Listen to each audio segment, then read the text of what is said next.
السلام عليكم ورحمة الله وبركاته.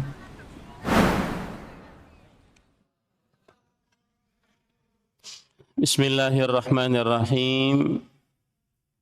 إن الحمد لله نحمده ونستعينه ونستغفره ونعوذ بالله من شرور أنفسنا وسيئات أعمالنا.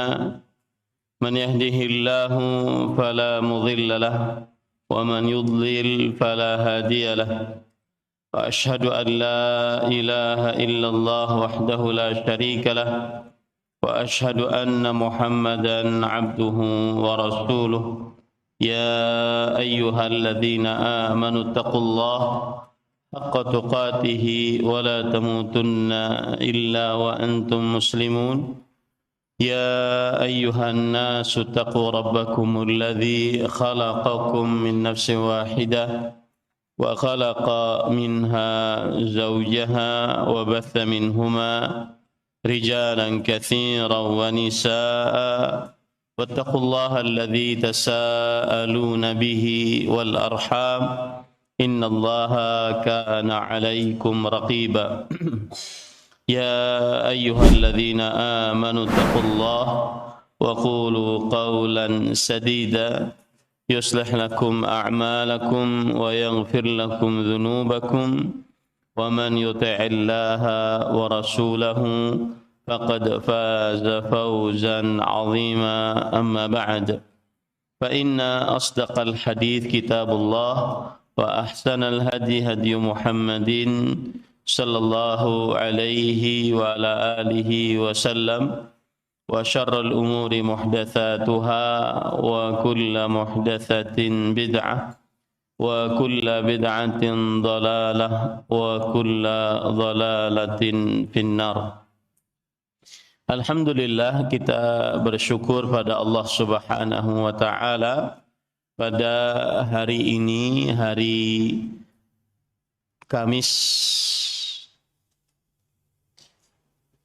30 Al-Muharram, bulan Allah yang suci 1448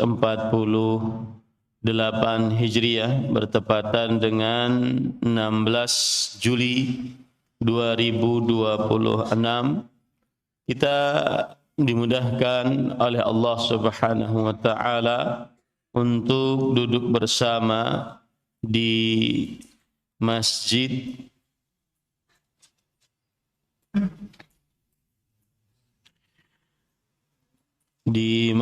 Al-Hafidh di Pondok Pesantren Sabilun Najah,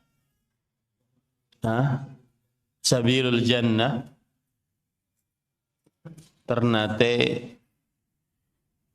dalam sebuah kajian dengan tema Al-Ikhlas Asasul Amal.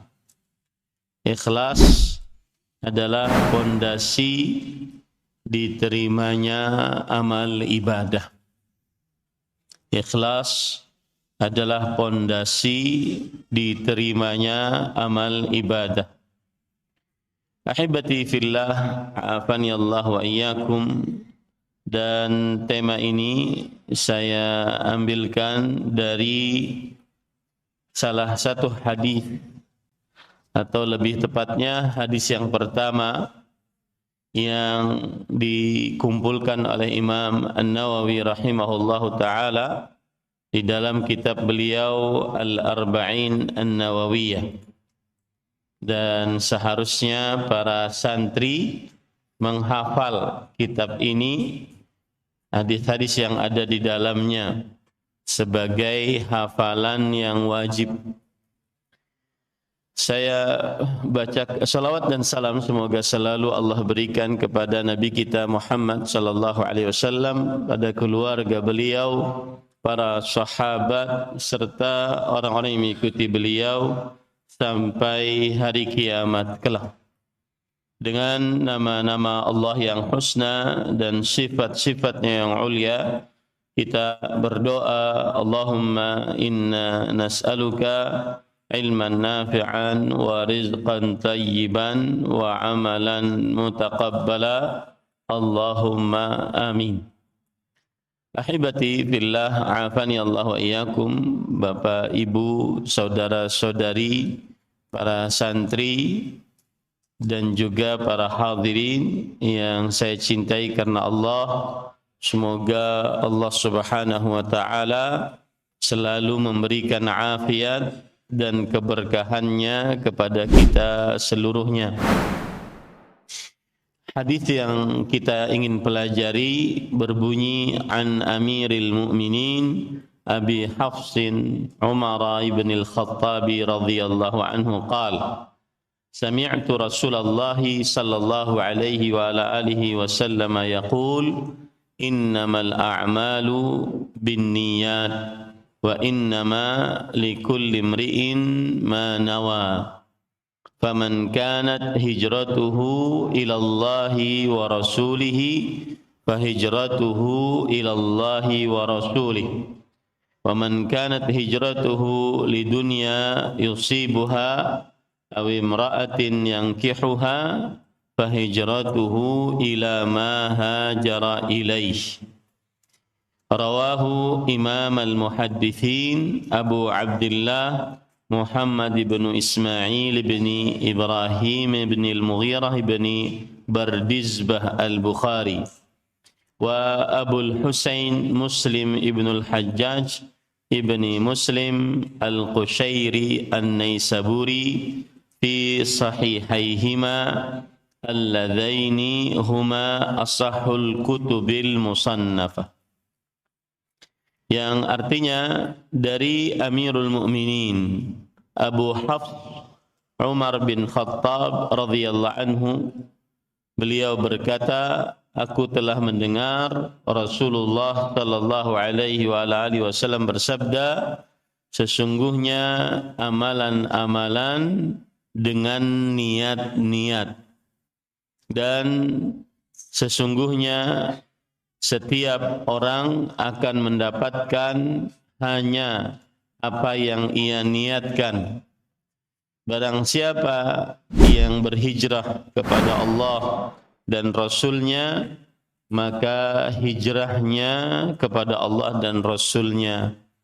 Barang siapa yang berhijrah untuk dunia yang ingin ia dapatkan, atau seorang perempuan yang akan ia nikahi, maka hijrahnya kepada apa yang dia sudah niatkan. Hadis ini diriwayatkan dua imam ahli hadis, yaitu kunyahnya Abu Abdullah, namanya Muhammad bin Ismail bin Ibrahim bin al-Mughirah bin Bardizbah al-Bukhari, dan Imam Abul Husain Muslim bin Hajjaj bin Muslim al-Qushairi an-Naisaburi di dalam dua kitab sahih mereka, yang mana dua kitab tersebut dua kitab yang paling sahih ditulis di dalam hadis-hadis Rasul sallallahu alaihi wa ala alihi wasallam. Para ikhwah sekalian, sedikit berbicara tentang hadisnya. Hadis ini diriwayatkan oleh Imam Bukhari dan Muslim, dan juga diriwayatkan oleh Imam Abu Dawud, Tirmidzi, Nasai, Ibnu Majah. Dan hadis ini adalah hadis yang tersendiri diriwayatkan oleh Imam Bukhari dari Umar bin Khattab, yaitu dengan sanadnya dari Alqamah bin Waqqas Al-Laythi, kemudian dari Alqamah meriwayatkan Muhammad bin Ibrahim At-Taimi, kemudian dari Muhammad Ibrahim At-Taimi meriwayatkan Yahya bin Sa'id Al-Ansari. Baru setelah itu banyak yang mengambil dari Yahya bin Sa'id Al-Ansari.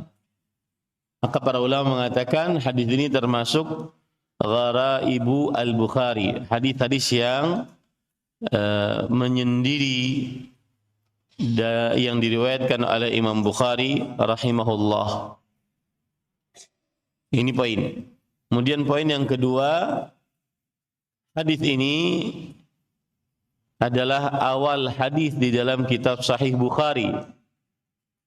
Awal hadis di dalam kitab Sahih Bukhari. Jadi kalau boleh dikatakan hadis ini adalah hadis yang gharib, menyendiri, diriwayatkan oleh Imam Bukhari.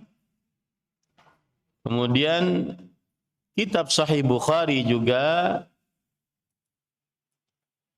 diakhiri dengan hadis dari Abu Hurairah radhiyallahu anhu, juga yang semisal dengan hadis ini, yaitu dari riwayat tersendiri yang diriwayatkan oleh Imam Bukhari rahimahullahu ta'ala, yaitu hadis kalimatani habibatani ar-Rahman thaqilatani fil mizan khafifatani 'alal lisan subhanallah wa bihamdi subhanallahil azim.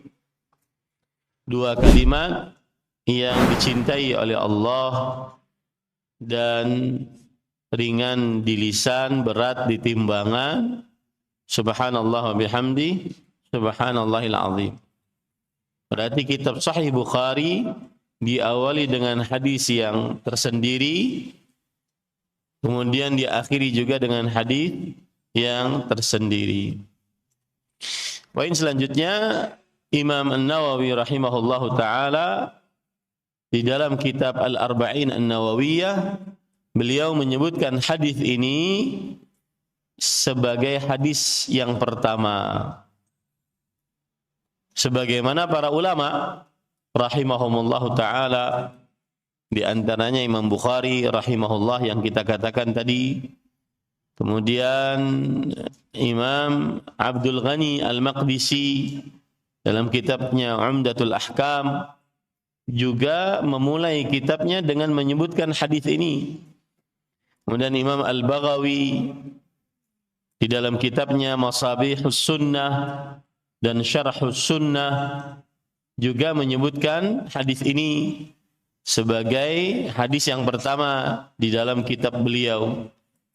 Begitu juga Imam As-Suyuti rahimahullah di dalam kitab beliau Al-Jami' As-Saghir, beliau memulai kitab ini, kitabnya dengan hadis ini, yaitu hadis innamal a'malu binniyat.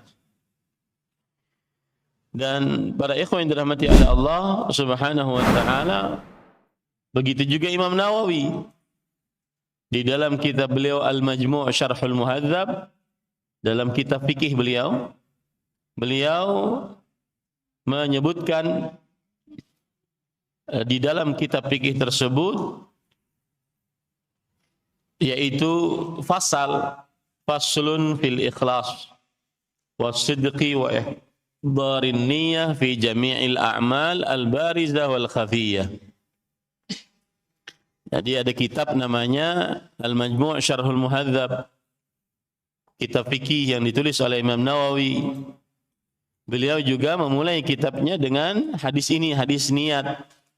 Beliau menyebutkan bab pasal tentang keikhlasan, kejujuran, dan menghadirkan niat dalam seluruh amal, baik yang nampak ataupun yang batin. Nah, ini para ikhwah yang dirahmati oleh Allah Subhanahu wa ta'ala. Dan para ulama rahimahumullahu ta'ala menyebutkan hadis tentang ikhlas, hadis tentang niat, ini adalah hadis yang agung kedudukannya dalam agama Islam. Hadis yang merupakan pokok dasar keimanan. Imam Asy-Syafi'i rahimahullah berkata, yadkhulu hadzal haditsu fi 70 baban minal fiqh. Hadis ini, hadis tentang niat dan keikhlasan, masuk ke dalamnya 70 pintu dari pintu-pintu ilmu fikih. Beliau juga mengatakan huwa thuluthul ilm. Hadis ini, hadis ikhlas dan hadis tentang niat adalah sepertiga ilmu. Jadi kalau ingin menjadi orang berilmu, maka pelajari hadis ini baik-baik, karena dia sepertiga ilmu. Kemudian para ulama juga mengatakan bahwa huwa ahadu al-ahadits allati 'alaiha madarul Islam.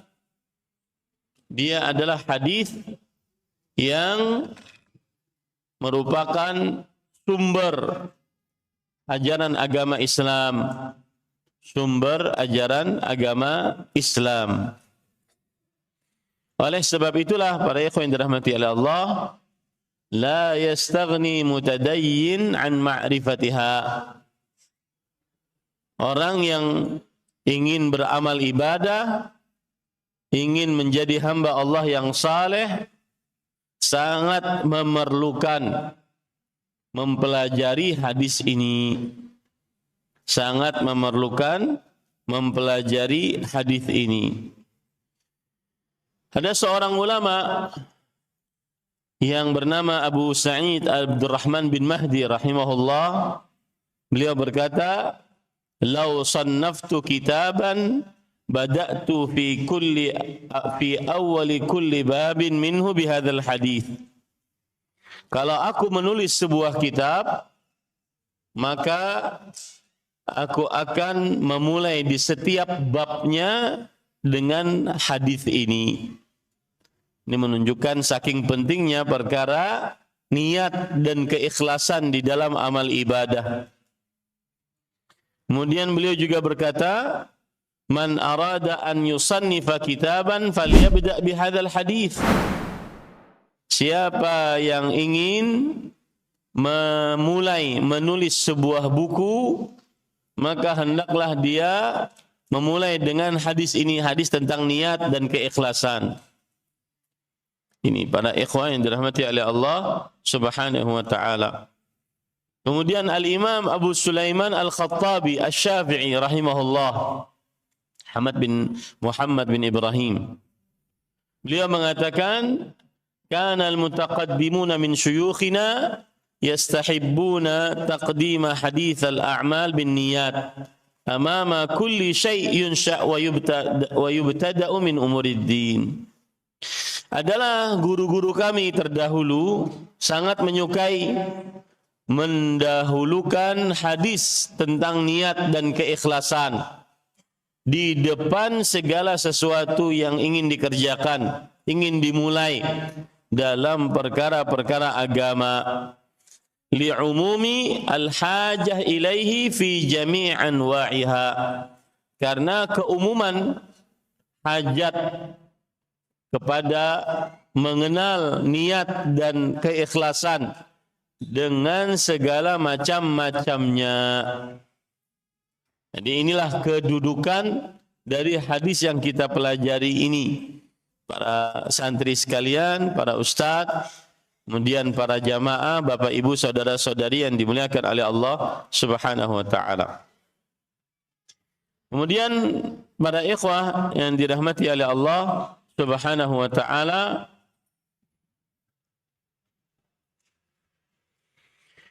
kita sekarang mempelajari hadis ini.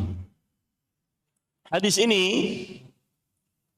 ketika Rasul sallallahu alaihi wasallam bersabda, "Innamal a'malu binniyat."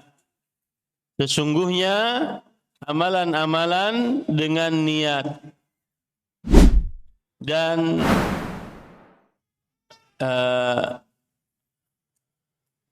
ada yang mengatakan maksud sesungguhnya amalan-amalan dengan niat, amalan yang dimaksud adalah amal ibadah. Sesungguhnya amal ibadah dengan niat. Ada lagi yang dimaksud bahwa sesungguhnya setiap amal dengan niat. Setiap amal dengan niat. Apa bedanya? Sesungguhnya amalan-amalan ibadah dengan niat. Jika tidak ada niat, tidak dianggap ibadah. Jika tidak ada niat, tidak sah ibadah tersebut. Itu maksud yang pertama. Innamal a'malu binniyat.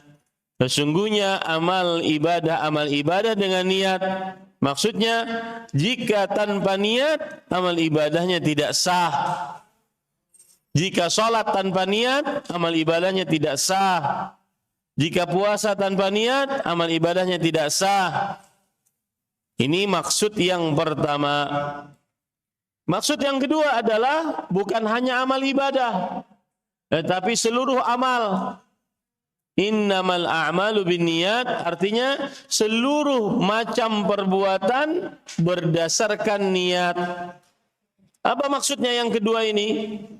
Artinya seluruh macam perbuatan, meskipun amalan-amalan yang mubah, seperti minum, makan, memakai pakaian, ya, tidur, jika diniatkan dengan ibadah, maka dianggap ibadah. Jika tidak diniatkan, maka dianggap perbuatan biasa.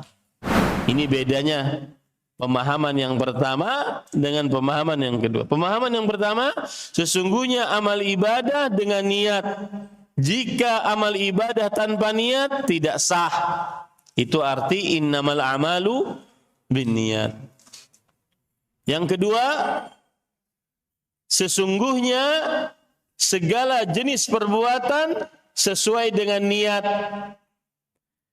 Meskipun perbuatan tersebut bukan amal ibadah, perbuatan tersebut adalah perkara-perkara yang mubah, seperti makan, minum, tidur.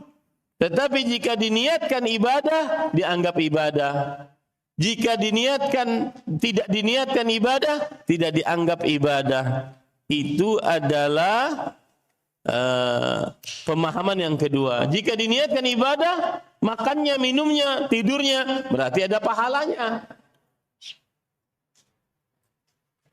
Ini berarti pentingnya meletakkan niat. Itu adalah pemahaman yang kedua. Para ikhwah yang dirahmati oleh Allah Subhanahu wa ta'ala. Naam. Jadi, boleh kita katakan untuk pemahaman yang pertama, bahwa seluruh amal ibadah dikatakan sah atau tidak sah berdasarkan apa? Niat. Ya. Kemudian pemahaman yang kedua, seluruh jenis perbuatan, walaupun itu perkara yang mubah, maka berdasarkan niat. Jika diniatkan untuk ibadah, maka berarti dia dianggap ibadah dan diganjar pahala atasnya. Orang tidur, perkara mubah. Kegiatan manusia tidur, makan, minum, perkara mubah, kegiatan biasa. Tapi jika diniatkan untuk ibadah, maka dia akan mendatangkan apa? Pahala. Sesungguhnya jenis amal perbuatan sesuai dengan niatnya. Jika diniatkan untuk ibadah, dia dapatkan pahalanya. Baik. Sekarang, pemahaman yang ketiga, innamal a'malu binniyat. Santri-santri harus ditulis faedahnya, ya. Faedah ditulis, jangan bengong. Ya, adab menuntut ilmu agama adalah menulis. Kemudian yang ketiga, pemahaman yang ketiga adalah sesungguhnya amalan dengan niat. Maksudnya sesungguhnya amalan dikatakan sesungguhnya amalan dengan niat.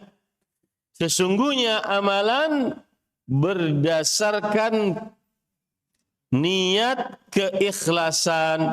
Jika ikhlas, diterima amal ibadah. Jika tidak ikhlas, tidak diterima amal ibadah. Ini pemahaman yang ketiga. Sesungguhnya amalan berdasarkan niat keikhlasan. Jika ikhlas, diterima amal ibadah. Jika tidak ikhlas, tidak diterima amal ibadah. Baik ya, itu adalah pemahaman yang ketiga. Nah, pemahaman yang keempat, para ikhwan yang dirahmati oleh Allah Subhanahu wa taala. Sesungguhnya amalan-amalan dengan niat. Maksudnya sesungguhnya amalan-amalan fungsinya berdasarkan niatnya. Fungsinya berdasarkan niatnya. Ini amalan sunnah, ini amalan wajib berdasarkan niatnya. Ini mandi sunnah, ini mandi biasa, ini mandi jadi junub berdasarkan niatnya. Ini sholat sunnah, ini sholat wajib berdasarkan niatnya. Ini adalah pemahaman yang keempat. Ya, pemahaman yang keempat. Nah, siapa yang bisa menyebutkan 4 makna dari innamal a'malu binniyat? Nah, siapa yang nulis? Saya ulang ya, santri jangan lupa nulis. Ya, kalian masih muda, masih anak-anak, jangan lupa nulis. Adab menuntut ilmu adalah menulis. Yang pertama, kan hadisnya berbunyi apa? Innamal a'malu binniyat. Innamal a'malu binniyat. Dalam bahasa Indonesia artinya sesungguhnya amalan-amalan dengan niat. Ada 4 makna dari perkataan ini. Yang pertama, sesungguhnya amalan-amalan dengan niat sah atau tidak. Sesungguhnya amalan-amalan dengan niat maksudnya adalah sesungguhnya amal ibadah sah atau tidak sesuai dengan niat. Sesungguhnya amal ibadah sah atau tidak sesuai dengan niat. Itu makna yang pertama. Kapan dikatakan sholatnya sah? Jika sholatnya disertai dengan niat. Jika tidak ada niat, sholatnya sah atau tidak? Tidak. Ya, itu makna yang pertama. Kapan puasa Ramadan dikatakan sah? Jika ada niat puasa. Niat puasanya di malam hari. Jika tidak ada niat, maka tidak apa? Sah puasanya. Kapan wudunya sah? Jika ada niat. Jika hanya sekedar membasuh wajah, membasuh tangan, mengusap kepala, mengusap telinga dan membasuh kaki tanpa niat, apakah ibadah itu sah atau tidak? Tidak. Maka arti yang pertama adalah sesungguhnya amalan-amalan ibadah dianggap sah atau tidak dengan niat. Ini makna yang pertama. Paham? Baik. Sudah ditulis? Sudah. Baik. Yang kedua, sesungguhnya amalan-amalan berdasarkan niat. Maksudnya adalah sesungguhnya seluruh jenis perbuatan manusia sesuai dengan niatnya. Sesungguhnya seluruh jenis perbuatan manusia sesuai dengan niatnya. Jika diniatkan untuk ibadah, dianggap ibadah. Jika diniatkan tidak untuk ibadah, tidak dianggap ibadah. Contoh apa tadi? Seperti makan, minum, tidur.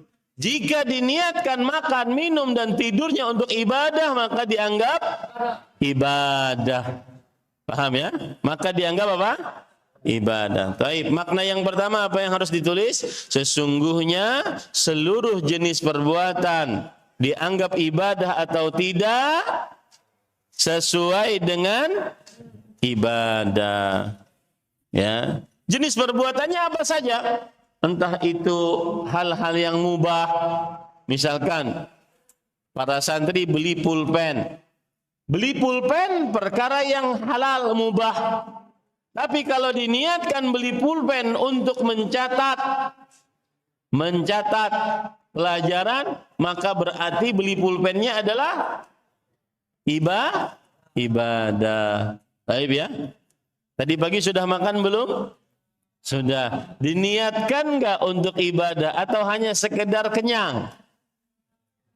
Nah, sekedar kenyang berarti makannya tidak dianggap ibadah. Paham ya? Ini makna yang kedua. Sesungguhnya jenis amal perbuatan dianggap ibadah atau tidak sesuai dengan niat. Baik. Yang ketiga, dan ini penting. Sesungguhnya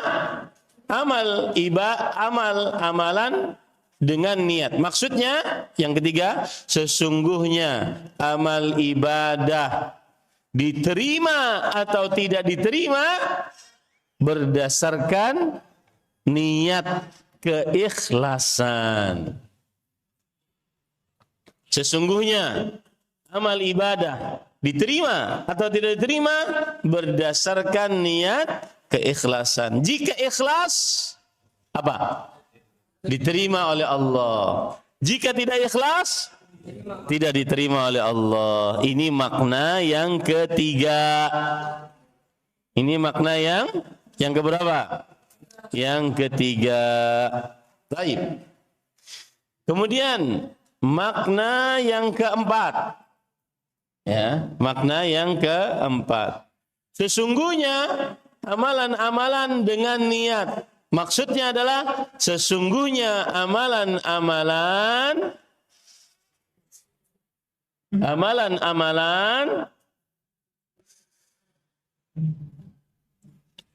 jenisnya berdasarkan niat. Jenisnya berdasarkan niat. Ini yang keberapa? Yang keempat. Jenisnya berdasarkan. Apa maksudnya? Ini sholat sunnah atau sholat wajib, itu berdasarkan niat. Ini puasa sunnah atau puasa wajib, itu berdasarkan niat. Ini mandi, membersihkan tubuh saja atau mandi junub, berdasarkan niat. Taib, saya tanya sekarang kepada kalian. Ada orang bangun subuh, kemudian sholat subuh, kemudian dia kerjakan aktivitas-aktivitas sampai maghrib. Tidak makan, tidak minum. Tidak mengerjakan hal-hal yang membatalkan puasa. Kira-kira dia dianggap puasa atau tidak? Tergantung niat. Tergantung apa? Niat. Ya, taib. Sekarang kalau ada orang sholat di sini, sholat 2 rakaat, kita tahu dia, tahu nggak kita, dia sholat apa? Wajib atau sunnah? Tergantung niat. Pinter. Oh, masa Ustadz sholat sekarang ada sholat wajib? Iya, mungkin dia terlambat bangun. Bangun apa? Subuh, akhirnya dia qadha. Paham ya? Ini adalah yang keempat. Innamal a'malu binniyat, sesungguhnya amalan berdasar dengan niat. Maksudnya sesungguhnya amalan fungsinya membedakan amalan. Dan yang membedakan adalah apa? Niatnya. Alhamdulillah. Selesai ya? Baik. Nah, pada pertemuan kali ini kita lebih condong kepada makna yang ketiga. Innamal a'malu binniyat. Makna yang ketiga, siapa yang bisa baca apa yang dia tulis? Nah, ini siapa namanya? Mas Muka, siapa namanya? Heri. Hah? Ibdal. Hah? Ifdal. Baik, ifdal. Apa yang ditulis nomor 3? Sesungguhnya amalan yang keikhlasan jika ikhlas diterima oleh ibadahnya, jika tidak ikhlas diterima. Itu yang akan kita pelajari. Sesungguhnya amal ibadah berdasarkan niat keikhlasan. Berdasarkan apa? Niat keikhlasan. Yang ikhlas diterima. Yang tidak ikhlas tidak diterima. Paham ya sekarang? Baik. Sekarang saya akan kupas masalah keikhlasan. Catat santri baik-baik. Nanti ada ujiannya. Ya. Saya sudah sediakan ada ujiannya. Dan siapa yang benar maka dapat hadiah. Ya. Ujiannya ada 30 soal, pilihan ganda. 20 soal mudah, 5 sedang, 5 sulit. Siapa yang benar semua dapat hadiah. Kalian berasrama enggak di sini? Kalian tinggal di sini? Hah? Tinggal. Yang tinggal di sini siapa? Angkat tangan. Oh, Masya Allah. Semua. Siapa yang benar, maka boleh pulang sehari semalam.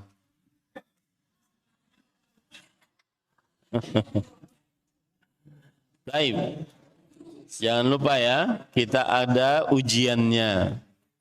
Baik bagi para hadirin, Bapak Ibu, juga ada ujiannya nanti melalui Google Form. Bagi para santri, nanti ada kertasnya dibagi, kemudian dijawab. Jadi ini bukan kajian umum biasa. Ini belajar selayaknya kita di kelas. Agar keluar dari majelis ini benar-benar pintar tentang keikhlasan. Baik, Bapak, Ibu, saudara-saudari yang dimuliakan oleh Allah Subhanahu wa taala. Kita akan mempelajari dan tema yang kita pelajari adalah al-ikhlas. Tema yang kita pelajari apa? Al-ikhlas. Nah. Kemudian ikhlas, poin pertama yang ingin kita pelajari adalah pengertian keikhlasan. Apa makna dari pengertian keikhlasan secara bahasa? Makna dari pengertian keikhlasan diambil dalam bahasa Arab. Akhlasa yukhlisu ikhlasan. Dan arti akhlasa yukhlisu adalah amhadha syai' walam yukhalit ma'ahu walam yakhlat ma'ahu ghairuhu. Artinya memurnikan sesuatu dari kotoran dan campuran. Memurnikan sesuatu dari kotoran dan campuran. Ini arti ikhlas secara bahasa. Seperti air ini. Air ini air yang ikhlas. Kenapa? Karena dia murni. Tidak tercampur kotoran dan apapun. Air. Siapa yang punya kambing di rumah? Siapa yang punya sapi di rumah? Hah? Ada? Baik. Pernah memerah susu kambing, susu sapi enggak? Belum. Baik. Saya bacakan ayat Al-Quran. Bagaimana susu sapi, susu kambing keluar dari puting susu. Allah berfirman, Inna lakum fil an'ami la'ibrah. Nusqikum mimma fi butunih. Min baini farthin wadamin labanan khalisan sa'igan lisyaribin. Surah An-Nahl, surah 16 ayat 66. Wa inna lakum fil an'am la'ibrah. Dan sesungguhnya bagi kalian di dalam binatang ternak seperti onta, sapi, kambing, domba, benar-benar terdapat pelajaran bagi kalian. Apa pelajarannya? Pelajaran tentang ikhlas. Nusqikum, kami memberi minum kepada kalian, mimma fi butunih, dari apa yang ada di dalam perut hewan ternak tadi, min baini farsin wadam, susu yang keluar, mohon maaf, susu yang keluar di antara tahi dan darah. Jadi kalau orang ini misalkan ada puting susu sapi, puting susu kambing, kita perah. Itu sebenarnya dia keluar antara tahi dan darah. Ya. Tetapi yang keluar adalah labanan khalisan, susu yang murni. Kalau susunya murni, sairan lisyaribin, pantas, layak, cocok untuk diminum. Kalau kita minum nih, perah susu sapi, kemudian kita minum langsung, boleh atau tidak? Boleh. Perah susu kambing, boleh diminum langsung atau tidak? Boleh. Kenapa? Karena dia murni, tidak tercampur tahi atau tercampur darah. Nah, itulah arti keikhlasan secara bahasa, yaitu an-naqa was-safa wa adamul akhlati wal ausyab. Tidak bersih, murni, tidak tercampur kotoran atau campuran sedikit pun. Itu arti ikhlas secara bahasa. Dalilnya surat An-Nahl ayat berapa? Ayat 66. Catat, jangan lupa. Ya. Kemudian sekarang arti ikhlas secara istilah syariat. Apa arti ikhlas secara istilah syariat? Jawabannya adalah ifradullahi bil ibadah. Arti ikhlas secara syariat jawabannya adalah ifradullahi bil ibadah. Artinya mengkhususkan tujuan ibadah hanya kepada Allah. Mengkhususkan tujuan ibadah hanya kepada Allah. Kalau salat, maka niat tujuan kita hanya kepada Allah Subhanahu wa ta'ala saat salat, saat puasa, saat baca Quran, saat menuntut ilmu. Coba santri sekarang, apakah menuntut ilmu di pesantren ini ya tujuannya hanya kepada Allah atau tujuannya taat orang tua? Yakin tidak dipaksa orang tua? Tujuannya hanya kepada Allah. Nah, itu baru ikhlas. Ya, itu baru ikhlas. Kalau terpaksa karena orang tua mengancam, itu ikhlas enggak? Tidak. Kalau ingin pujian dari orang tua, ikhlas enggak? Tidak.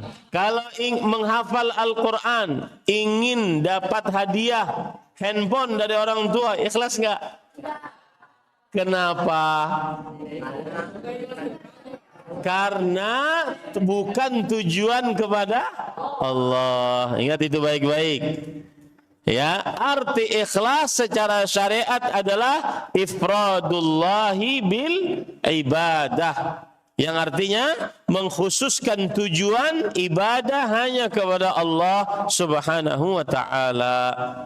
Nah, dan ini adalah perkataan para ulama rahimahumullahu ta'ala. Di antaranya Imam Ibnul Qayyim. Perkataan siapa? Imam siapa? Ibnul Qayyim. Imam siapa namanya? Ibnul Qayyim.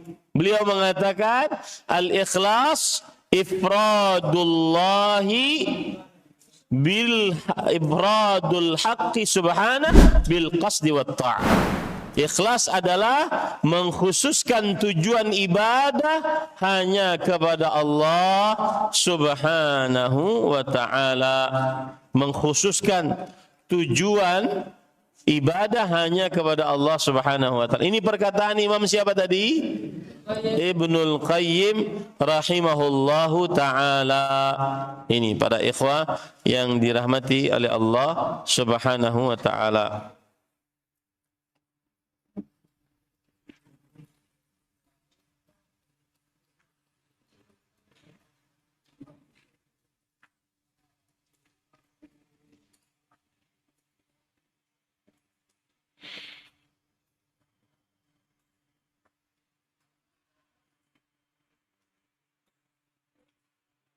Baik. Para ikhwan yang dirahmati oleh Allah Subhanahu wa taala, lanjut kita. Ikhlas ada lawannya. Kebalikan dari ikhlas. Kebalikan dari ikhlas adalah ar-riya. Kebalikan dari ikhlas apa? Riya. Apa itu riya? Catat baik-baik para ikhwan yang dirahmati oleh Allah Subhanahu wa taala. Riya adalah izharul amal atau tahsinuhu 'indan nas min ajli madhihim atau thanaihim. Artinya dalam bahasa Indonesia, memperlihatkan amal atau memperbagus amal di hadapan manusia supaya dapat pujian, hadiah, sanjungan. Dapat pujian, hadiah, dan sanjungan. Ini arti ikhlas. Arti apa? Riya. Apa tadi? Riya adalah memperlihatkan amal atau memperbagus amal di hadapan siapa? Manusia. Kalau di hadapan Allah boleh nggak? Riya nggak? Bukan riya, malah ikhlas. Memperlihatkan amal atau memperbagus amal di hadapan manusia. Tujuannya untuk apa?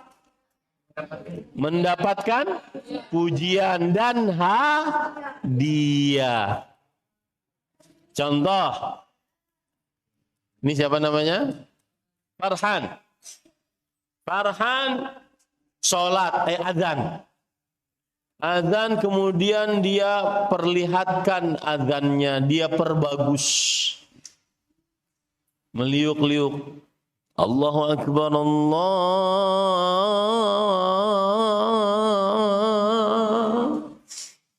Enggak selesai.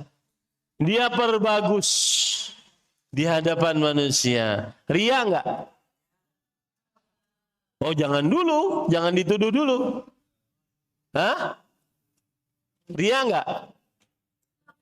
Tergantung niat. Kalau niatnya untuk apa? Untuk dapat apa tadi?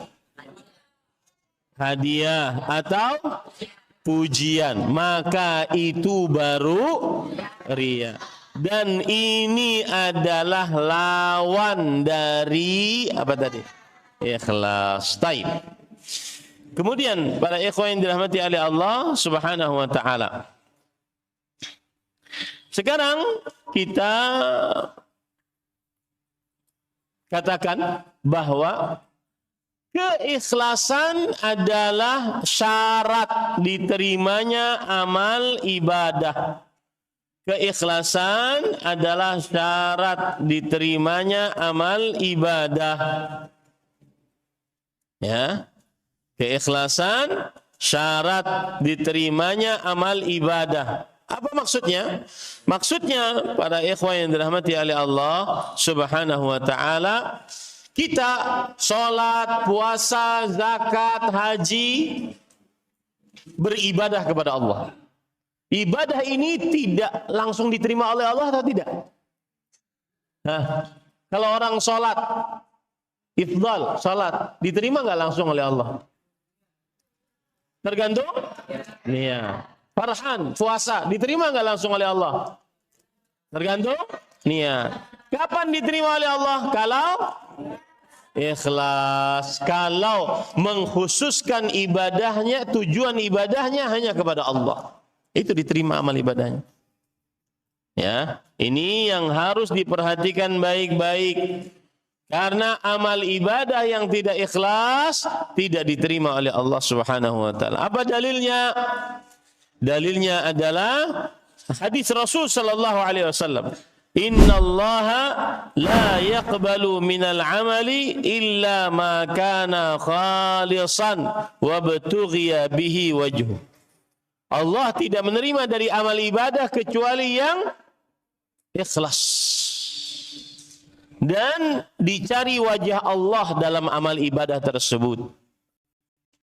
Para ulama juga mengatakan syarat diterimanya amal ibadah. Kira-kira para santri, coba saya tanya, kalau kalian beramal ibadah tidak diterima, sedih atau tidak? Sedih, capek-capek, puasa, lapar, haus. Ternyata kata Rasulullah, ya, pahalanya cuma lapar dan haus, nggak ada pahala puasa. Kam min sa'imin laisa min siyamihi illa al-ju'ul 'atash. Banyak orang yang berpuasa tapi pahala puasanya cuma dapat lapar haus. Ada orang begitu. Orang salat, pahala salatnya cuma dapat 1/10. Rasul sallallahu alaihi wasallam bersabda, "Innar rajula la yusalli wa ma kutiba min salati illa ushruha aw tus'uha aw thumunuha aw subha aw sudusuha aw khumusuha aw rub'uha aw thuluthuha aw nisfuha." Ada orang salat, dia tidak mendapatkan pahala salatnya kecuali 1/10, 1/9, 1/8, 1/7, 1/6, 1/5, 1/4, 1/3, setengah. Enggak ada yang sempurna. Ini tergantung apa? Niat apa yang ikhlas. Makanya sekali lagi kita katakan bahwasanya amal yang diterima oleh Allah harus dengan ikhlas. Syarat yang kedua agar amal diterima, catat ya, selain keikhlasan, agar amal diterima adalah sesuai dengan sunnah Rasul, atau yang disebut dengan mutaba'ah. Yang disebut dengan apa? Mutaba'ah. Ikhlas dan mutaba'ah adalah syarat diterimanya amal ibadah. Ikhlas dan mutaba'ah syarat diterimanya amal ibadah. Ini para ikhwan yang dirahmati oleh Allah Subhanahu wa taala. Apa syarat diterimanya amal ibadah? Ikhlas dan mutaba'ah. Ikhlas artinya mengkhususkan tujuan ibadah hanya kepada Allah. Mutaba'ah artinya apa? Mencontoh Rasulullah sallallahu alaihi wasallam. Mencontoh Rasulullah sallallahu alaihi wasallam. Dalilnya apa? Siapa yang tahu? Surat Al-Kahfi ayat 110. Siapa yang hafal? Faman kana yarju liqa'a rabbih falya'mal amalan salihan wala yusyrik bi'ibadati rabbih ahada. Siapa yang beramal saleh, siapa yang ingin berharap bertemu dengan Allah, masuk surga, maka hendaklah dia mengerjakan dua hal. Yang pertama, beramal ibadah yang beramal saleh. Dan amal tidak dikatakan saleh kecuali mencontoh Rasulullah SAW, mutaba'ah. Yang kedua, beribadah kepada Allah dengan ikhlas, tidak mensyirikkan Allah dalam ibadahnya. Inilah dua syarat diterimanya amal ibadah. Kalau antum ditanya, apa dua syarat diterimanya amal ibadah? Ikhlas dan mutaba'ah. Apa arti mutaba'ah? sesuai dengan petunjuk Rasulullah sallallahu alaihi wa ala alihi wasallam. Baik. Tadi saya katakan hadis innamal a'malu binniyat, siapa yang meriwayatkan?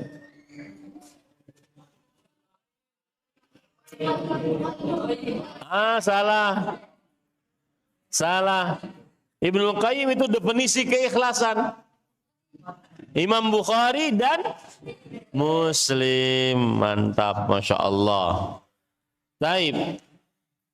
Sekarang, kalau kita lihat di dalam Al-Quran, mana ayat yang menyebutkan tentang keikhlasan? Kalau kita lihat di dalam Al-Quran, adakah ayat yang menyebutkan tentang keikhlasan? Saya sebutkan beberapa ayat. Yang pertama, Surat Al-Bayyinah ayat 5. Surat Al-Bayyinah ayat 5. Farhan, mana bukunya? Mana penanya? Lupa. Nah, bisa diambil. Jauh kamarnya? Di atas, ambil. Karena penuntut ilmu masuk ke dalam majelis ilmu tanpa buku dan pena, itu sama dengan berperang tanpa senjata. Apa yang akan terjadi? Mati konyol. Mati nanti. Ya, langsung ditembak musuh nanti. Baik. Surat apa tadi? Al-Bayyinah ayat 5. Siapa yang tahu ayatnya? Siapa yang paling banyak hafalannya di sini Al-Quran? Siapa yang sudah selesai 30 juz? Siapa yang 20 juz? Siapa yang 10 juz? Siapa yang juz 30? Lancar. Siapa yang hafal surat Al-Bayyinah? Silakan baca.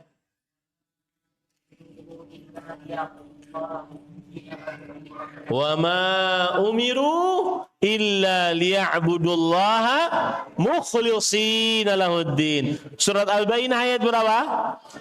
Ayat 5. Itu adalah ayat yang menyebutkan tentang keikhlasan. Ada lagi enggak di dalam Al-Quran tentang ayat yang menyebutkan tentang keikhlasan? Ada.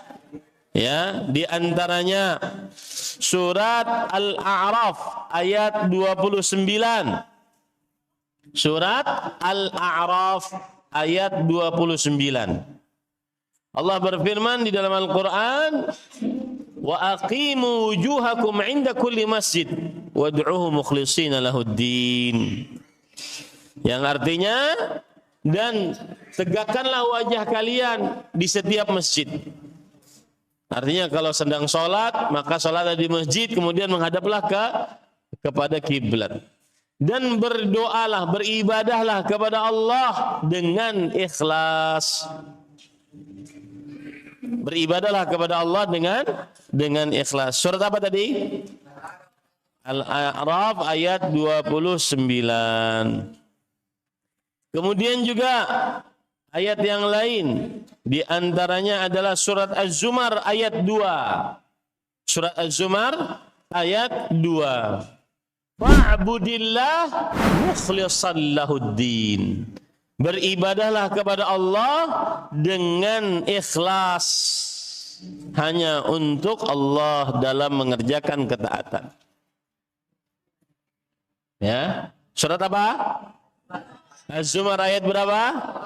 Ayat 2. Taib. Kemudian selanjutnya ayat yang lain, surat Az-Zumar ayat 11. Qul inni umirtu an a'budallah mukhlishan lahuddin. Surat Az-Zumar ayat 11. Ya, saya dulu waktu kuliah di Madinah, syekhnya ngomong pakai bahasa Arab. Kita orang Indonesia, kita harus nulisnya pakai bahasa Arab. Syekhnya cepat ngomongnya, maka kita harus cepat juga nulisnya. Itu nulisnya pakai bahasa Arab, tidak boleh pakai bahasa Indonesia. Maka para santri harus belajar menulis cepat, terutama menulis bahasa Arab. Naam. Ini para ikhwan yang dirahmati oleh Allah Subhanahu wa taala. Jadi saya ulang ayat-ayat tentang keikhlasan yang pertama Al-Bayyinah ayat 5. Kemudian surat Al-A'raf ayat 29. Kemudian surat Az-Zumar ayat 2. Az-Zumar ayat 11. Az-Zumar ayat 14. Jadi 4 ayat. Az-Zumar ayat 14. Nah. Qulillah a'budu mukhlishan lahu dini. Katakanlah wahai Muhammad sallallahu alaihi wasallam, hanya Allah aku beribadah dengan ikhlas untuknya dalam mengerjakan ketaatan. Nah, kita lanjut.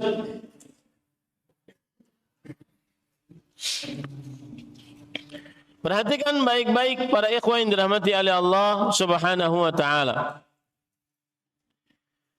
Allah berfirman di dalam Al-Qur'an, surat Al-Mulk ayat 2. Huwallazi alladzi khalaqal mauta wal hayata liyabluwakum ayyukum ahsanu amala.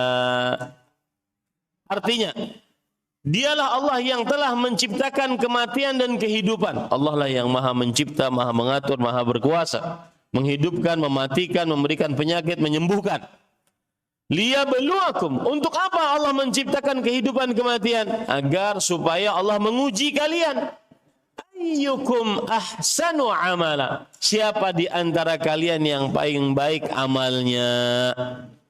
Jadi ingat para santri, yang dilihat oleh Allah siapa yang paling baik amalnya, siapa yang paling tinggi imannya, siapa yang paling kuat takwanya. Apakah Allah melihat siapa yang paling bagus rupanya? Siapa yang paling ganteng? Siapa yang paling kaya? Tidak. Berarti Ustadz kita miskin aja kalau begitu? Enggak. Tetapi ukuran mulia di sisi Allah adalah siapa yang paling baik amalnya. Yang paling mulia di sisi Allah siapa yang paling baik amalnya. Nah, siapa yang paling baik amalnya ada dua tandanya. Catat. Siapa yang paling baik amalnya ada 2 tandanya. Catat. Siapa yang paling baik amalnya ada 2 tandanya. Sebagaimana perkataan dari Al-Fudail bin Iyad. Al-Fudail ibnu Iyad. Sebagaimana perkataan Al-Fudail bin siapa? Bin Iyad rahimahullah. Ya, bin Iyad rahimahullah. Beliau mengatakan yang paling baik adalah akhlasuhu wa aswabuhu. Yang paling ikhlas satu. Yang kedua, yang paling benar. Yang paling ikhlas dan yang paling benar. Ini adalah amalan yang paling baik. Yang paling ikhlas dan yang paling benar sesuai dengan contoh Rasulullah sallallahu alaihi wasallam. Baik. Naam. Siapa yang paling baik amalnya? Yang paling ikhlas dan paling benar. Perkataan siapa? Al-Fudail bin Iyad.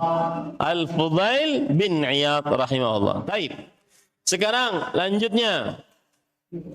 Kalau ada orang mengerjakan amal ibadah, mengkhususkan tujuan amal ibadahnya hanya kepada Allah, ini disebut orang yang ikhlas. Baik. Bahasa Arabnya orang yang ikhlas apa namanya? Akhlasa yukhlisu mukhlis. Catat. Orang yang ikhlas, bahasa Arabnya adalah mukhlis. Ada yang namanya di sini mukhlis? Ada? Gak ada. Tak ada.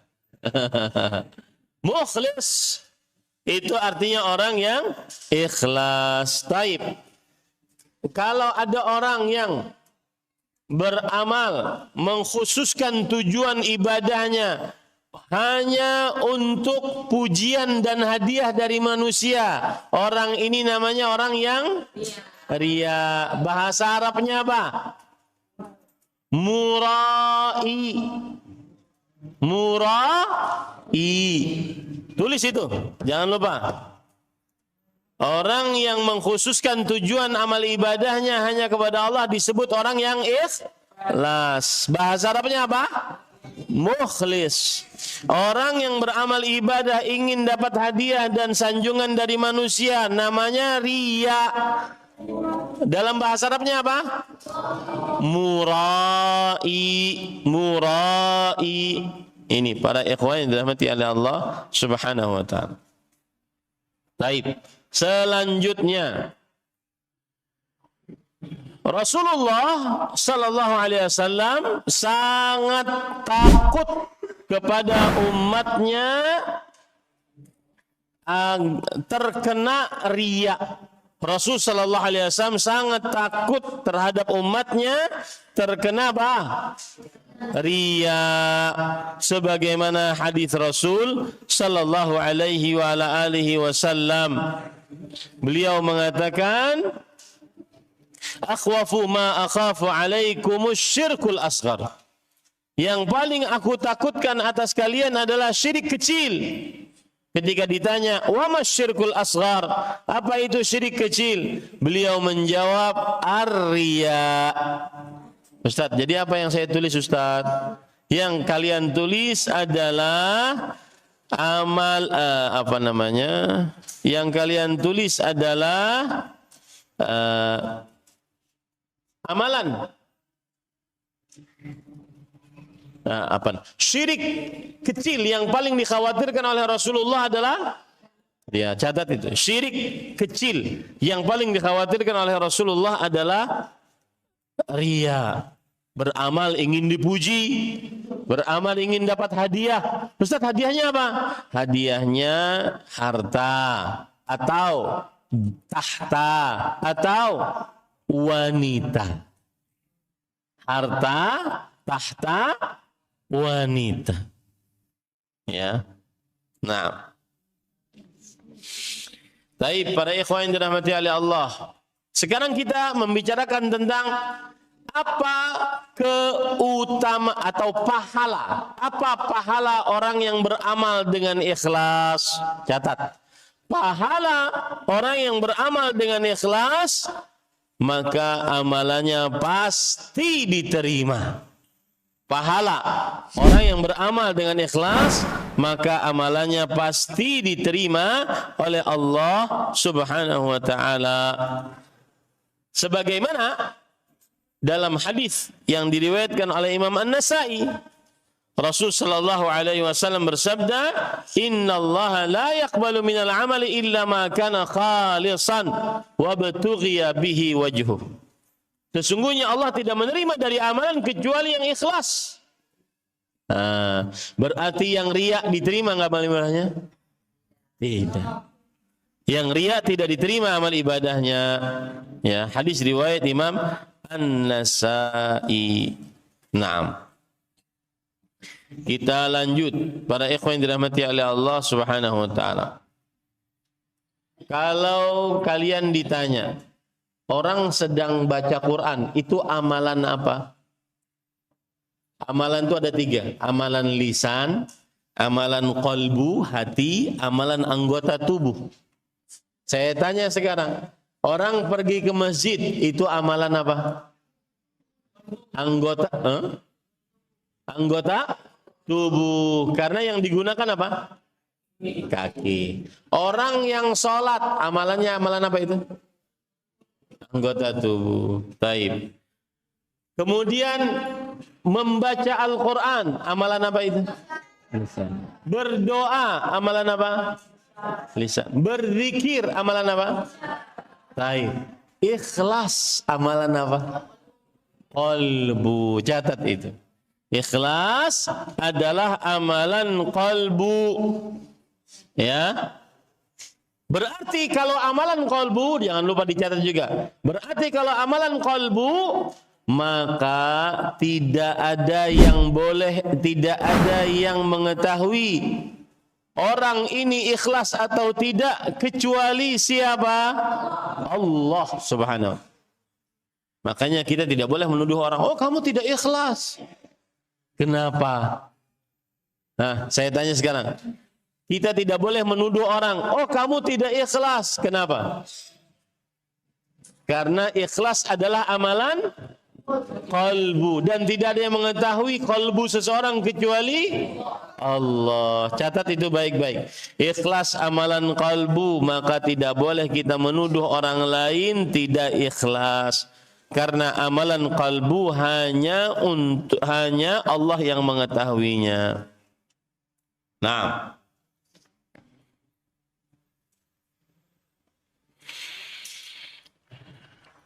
baik. Kemudian para ikhwan yang dirahmati oleh Allah. Tadi hadis yang saya sebutkan tadi. Innamal a'malu binniyat. Siapa sahabat Nabi yang meriwayatkannya tadi?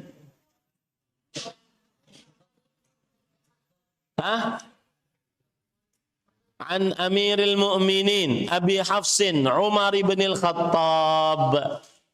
Berarti sahabat Nabi yang meriwayatkan siapa? Umar bin Khattab. Catat.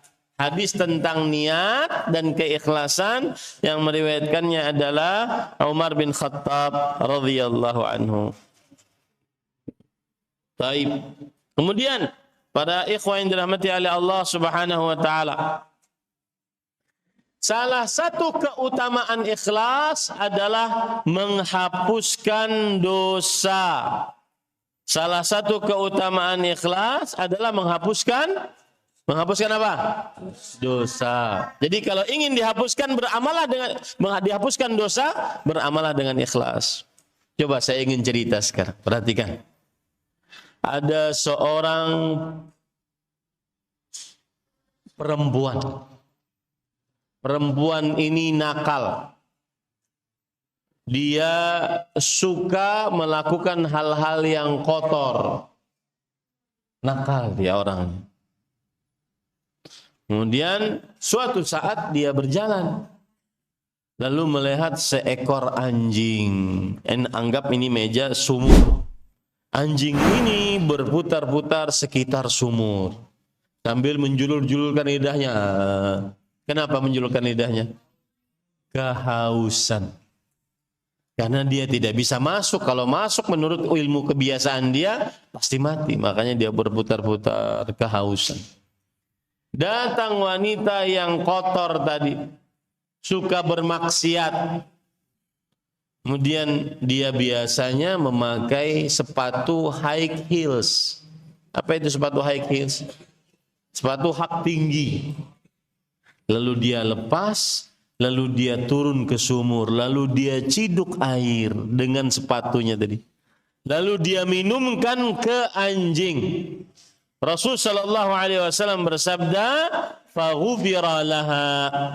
Maka perempuan yang ahli maksiat tadi, ahli berbuat kekotoran tadi, maka diampuni dosanya. Hanya dengan meminumi seekor anjing air, yang kehausan air. Taib. Para ulama mengatakan, coba saya ajak berpikir kalian. Para ulama mengatakan, perempuan ini ikhlas saat meminumi anjing. Tahu dari mana? Siapa yang tahu jawabannya? Yang jawab angkat tangan, biar beradab. Bismillah. Paham pertanyaannya? Paham nggak? Ceritanya paham nggak? Ada seorang perempuan meminumi anjing air seteguk. Maka dosa perempuan ini diampuni dosanya. Ya, diampuni dosanya. Kenapa? Karena perempuan ini meminumi anjing dengan ikhlas. Pertanyaannya, Farhan, tahu dari mana Farhan perempuan ini ikhlas atau tidak? Ifdal. Ini siapa namanya? Masyar. Fasya. Fasya. Fasya tak? Fasya. Iya, Fasya. Saya Fasya. Tahu dari mana Fasya? Enggak tahu. Siapa yang tahu? Bapak. Karena Allah mengabulkan. Enggak. Iya, itu pertanyaan saya. Bagaimana kita tahu dia tidak riya? Tidak ada orang yang melihat. Dari mana tahu tidak ada yang orang melihat? Apa? Dosanya diampuni. Iya, itu pertanyaan saya, Pak. Kan amalnya ikhlas, lalu hakis amalnya dia ikhlas, akhirnya dosanya diampuni. Bagaimana kita tahu kalau dia ikhlas? Ada yang mengatakan tadi tidak ada yang lihat, sedikit lagi. Sesuai niat. Iya, tahu dari mana dia ikhlas? Ya, Pasha. Nggak ada yang tahu. Karena Allah yang mengabar, enggak. Pak.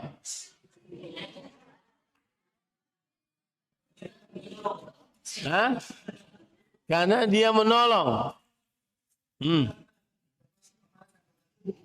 Termasuk amal anggota tubuh, enggak. Nah, Rasulullah apa?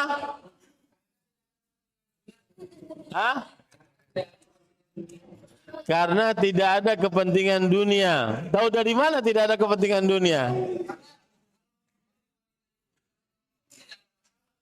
Baik. Jawaban saya jawab. Karena anjing tidak bisa memberikan hadiah atau sanjungan. Dia tidak bisa mengucapkan jazakallahu khairan. Bisa enggak? Bisa, tapi tetap ditolong oleh siapa? Oleh si perempuan tersebut. Salah satu jawabannya juga yang tadi dijawab. Tidak ada orang yang lihat. Tapi ada lanjutannya. Dari mana tahu tidak ada orang lihat? Maka diceritakan bahwasanya sumur biasanya jauh dari penglihatan orang. Entah di belakang rumah, entah di hutan, atau yang semisal. Paham? Nah, betul. Baik. Sekarang lanjutannya, para ikhwah yang dirahmati oleh Allah Subhanahu wa taala. Baik. Berarti dari kisah tadi, pahala orang yang beramal dengan ikhlas, pahalanya apa? Diampuni apanya? Catat. Sudah dicatat belum? Nah, baik. Baik, sekarang musuh paling berbahaya atau musuh yang sangat ditakuti oleh setan siapa? Orang yang bertauhid. Orang yang bertauhid sama dengan orang yang ikhlas. Ya, itu catat baik-baik. Syaitan sangat takut terhadap orang yang ikhlas. Syaitan tidak akan bisa mengganggu orang yang ikhlas. Apa dalilnya? Catat. Quran surat Al-Hijr ayat 40. Quran surat Al-Hijr ayat 40. Illa ibadaka minhumul mukhlasin. Kecuali hamba-hambamu yang ikhlas dari mereka. Kecuali hamba-hambamu yang ikhlas dari mereka. Naam. Al-Hijr ayat berapa? Ayat 40. Taib. Para ikhwan yang dirahmati oleh Allah Subhanahu wa taala. Sekarang ada orang yang beramal ibadah sangat top amalannya, top, bagus. Tetapi dia ternyata pertama kali masuk ke dalam surga, ke dalam neraka. Apa amalannya? Yang pertama, menuntut ilmu dan membaca Al-Quran. Yang kedua, berjihad di jalan Allah. Yang ketiga, mensedekahkan hartanya. Ini amalan 3. Yang pertama yaitu alim, mujahid, dermawan. Seperti sebuah nama ya. Alim, mujahid, dermawan. Hah? Alim, seorang alim. Mujahid, orang yang berjihad. Dermawan, orang yang suka bersedekah. 3 orang ini, si alim, si mujahid, si dermawan, orang yang pertama kali dibakar di dalam neraka jahanam. Siapa yang tahu sebabnya? Karena tidak ikhlas. Maka perhatikan baik-baik para ikhwan yang dirahmati oleh Allah. Kalau ada orang yang membaca Al-Quran agar dipuji supaya dikatakan sebagai qari', maka berarti dia ikhlas atau tidak? Orang menghafal Al-Quran agar dikatakan sebagai hafidh, dia ikhlas atau tidak? Bagaimana biar ikhlas? Tidak menginginkan pujian dan hadiah. Ahsanta, mumtaz. Qul masyaallah. Sebutkan Masya Allah. Masya Allah. Tidak menginginkan hadiah atau pujian. Ya. Termasuk pujian adalah orang yang baca Quran supaya dikatakan sebagai qari. Sebagai apa? Qari. Orang yang berjihad supaya dikatakan sebagai mujahid, pemberani. Orang yang suka bersedekah supaya dikatakan sebagai apa? Sebagai dermawan. Ada loh beberapa santri, karena dia ingin dipuji, akhirnya dia mencuri di koperasi. Tujuan mencuri bukan untuk dia. Dia mencuri agar bisa bagi-bagi ke temannya. Tujuannya supaya dipuji orang. Ikhlas nggak orang ini? Tidak. Taib. Nah. Sekarang selanjutnya, kalau saya minum air pekerjaan ibadah atau pekerjaan mubah? Hah? Masya Allah, ifdal. Tergantung niat, ya. Tergantung niat. Berarti perkara yang mubah jika disertai dengan ikhlas menjadi apa? Ibadah. Catat baik-baik. Perkara yang mubah jika disertai dengan ibadah menjadi, saya ulangi. Perkara mubah jika disertai dengan ikhlas menjadi ibadah. Catat baik-baik para ikhwan yang dirahmati oleh Allah Subhanahu wa taala. Nah.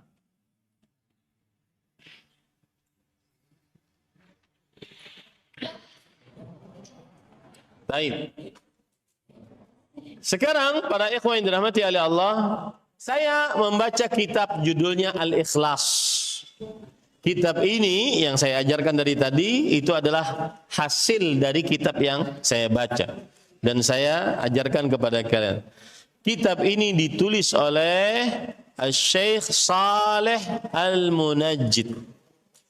Kitab ini ditulis oleh siapa? Syekh Saleh Al-Munajjid. Baik. Para ikhwan yang dirahmati oleh Allah Subhanahu wa taala. Ada permasalahan selanjutnya ya. Ada istilah di dalam bahasa Arab al-ikhlas. Dan ada istilah dalam bahasa Arab as-sidq. As-sidq, jujur. Apakah ada perbedaan antara al-ikhlas dengan as-sidq? Apakah ada perbedaan antara ikhlas dengan as-sidq? Maka jawabannya, para ikhwan yang dirahmati oleh Allah, sidq artinya jujur, niatnya jujur. Ya, maka jawabannya adalah sebagian mengatakan bahwa sidq di depan amal, sedangkan ikhlas saat beramal. Jujur di depan amal. Sebelum beramal harus jujur. Imannya harus jujur. Sedangkan saat beramal maka harus dengan keikhlasan. Baik. Kemudian para ikhwah yang dirahmati oleh Allah Subhanahu wa taala, termasuk dari hal yang harus kita pelajari adalah yaitu perkataan para ulama tentang keikhlasan. Mereka mengatakan, catat baik-baik. Ta'allamun niyyah fa innaha ablaghu minal amal. Kalian bisa menulis bahasa Arab tidak? Nah, tulis. Harus belajar nulis bahasa Arab. Ta'allamun niyyah fa innaha ablaghu minal amal. Artinya, belajarlah niat. Belajarlah niat karena dia lebih besar daripada beramal ibadah.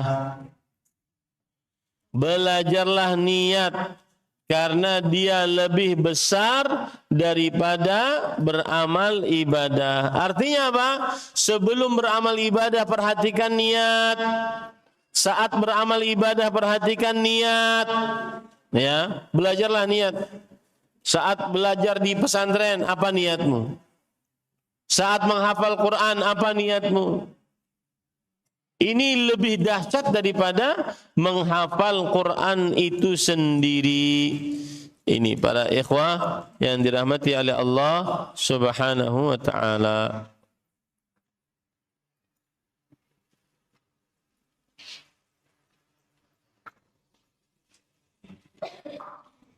Bentar.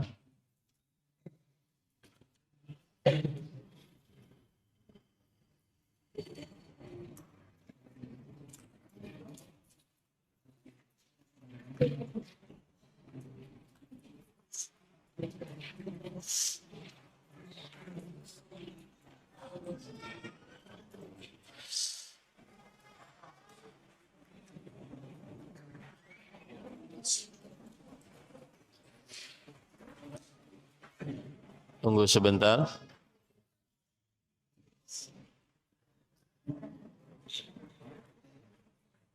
Itu tadi adalah perkataan dari seorang salafus salih, Yahya bin Abi Katsir rahimahullah.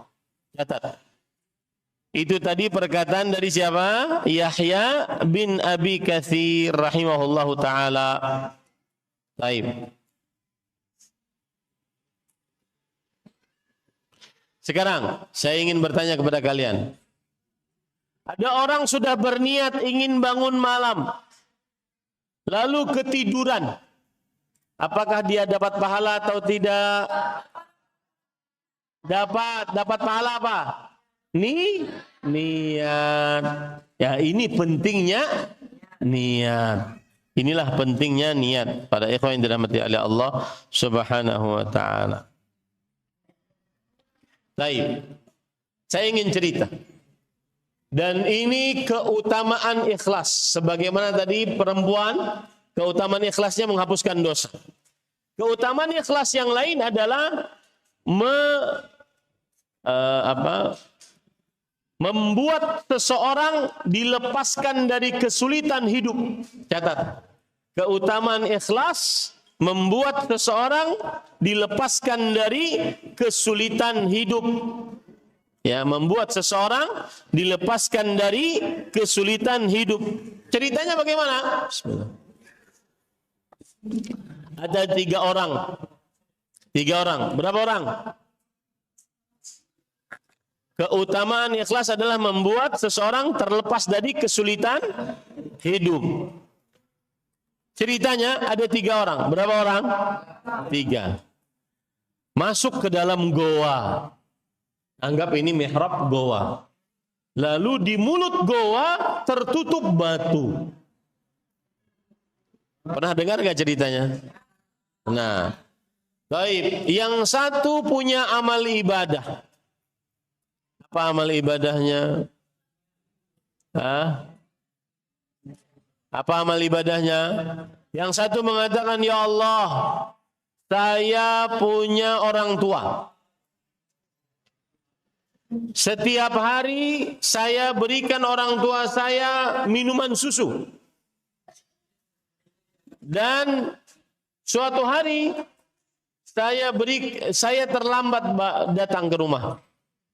Orang tua saya tidur. Sedangkan anak dan istri saya kelaparan. Anak-anak saya menangis kelaparan. Saya tidak mau memberikan susu untuk anak-anak saya sebelum orang tua saya bangun dan minum susu terlebih dahulu. Berarti dia sedang berapa? Bakti sama orang tua.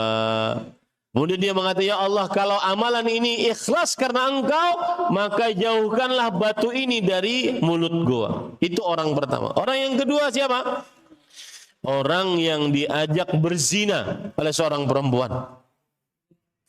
Kemudian dia mengatakan, saya takut kepada Engkau ya Allah. Kalau seandainya aku lakukan itu karena ikhlas, karena Engkau, maka jauhkan batu ini dari mulut gua. Bergeser batunya, tapi belum seluruhnya. Yang ketiga mengatakan apa? Saya punya pegawai. Pegawai saya tidak mau mengambil gajinya. Lalu gajinya saya kembangkan menjadi kambing yang banyak. Menjadi kambing 2 gunung kambingnya. Saking banyaknya. Lalu datang si pegawai. Lalu dia ambil kambing tersebut seluruhnya. Tanpa tersisa. Ya Allah, kalau ini ikhlas karena Engkau, amanah ini saya jaga ikhlas karena Engkau, maka bebaskanlah kami dari mulut goa ini. Maka akhirnya bergeser, mereka akhirnya bisa keluar dari mulut goa. Ini menunjukkan bahwa amalan yang ikhlas pahalanya apa? Yang kalian catat tadi. Menghilangkan kesulitan hidup. Ini para ikhwan yang dirahmati oleh Allah Subhanahu wa taala. Baik, cerita yang ketiga. Cerita yang ketiga. Ada seorang di hari kiamat. Dia mempunyai buku seperti kalian sekarang punya buku. Nanti kita semua juga di hari kiamat punya buku. Kita ini sebenarnya penulis buku. Buku apa? Buku amal ibadah kita. Kita bawa buku kita. Ada di hari kiamat dalam hadis. Ada orang mempunyai buku amalnya. 99 buku amalnya. Dibentangkan buku amalnya tersebut seluruhnya dosa. 99 isinya seluruhnya dosa. Dusta, melihat yang haram, suka dengar musik, ya. Melihat film-film yang ada di dalamnya haram, hal-hal yang haram dan seterusnya. Macam-macam dosanya.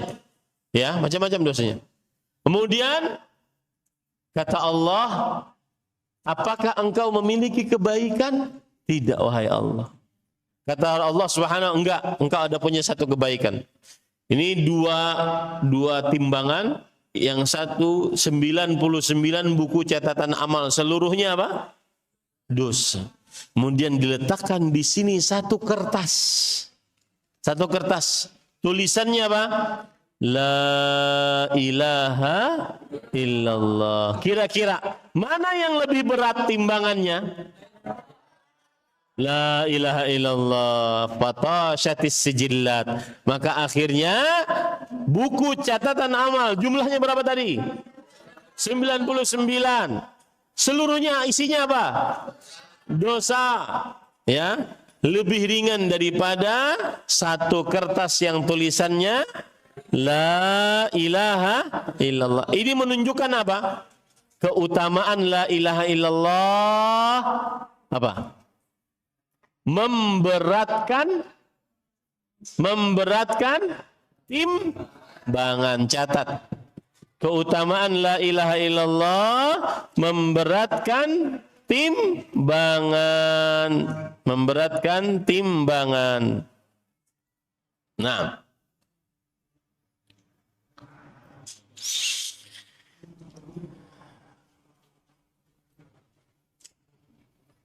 baik. Kemudian ada perkataan yang menarik juga tentang keikhlasan. Siapa yang bisa bahasa Arab catat ya. Rubba amalin saghirin tu'azzimuhun niyah wa rubba amalin kabirin tukabbiruhun niyah. Yang artinya berapa banyak amal yang kecil tapi besar pahalanya disebabkan niat yang ikhlas. Catat, berapa banyak amalan yang kecil besar pahalanya disebabkan niat yang ikhlas. Ayo jangan malas, catat. Nah, ini main pulpen. Siapa namanya? Ngadepnya ke sini bukan ke sana. Baik. Siapa namanya? Hah? Abias. Baik. Catat. Apa yang dicatat? Berapa banyak amalan yang kecil dibesarkan pahalanya berdasarkan niat. Sebaliknya, berapa banyak amalan yang besar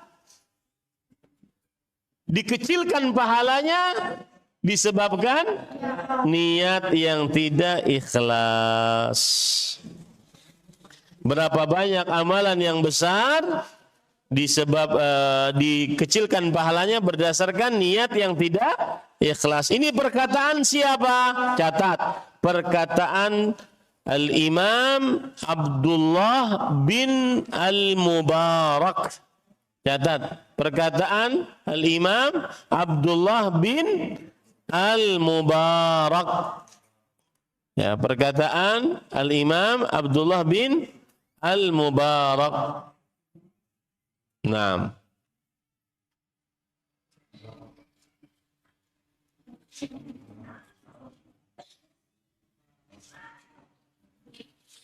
Baik, para ikhwah.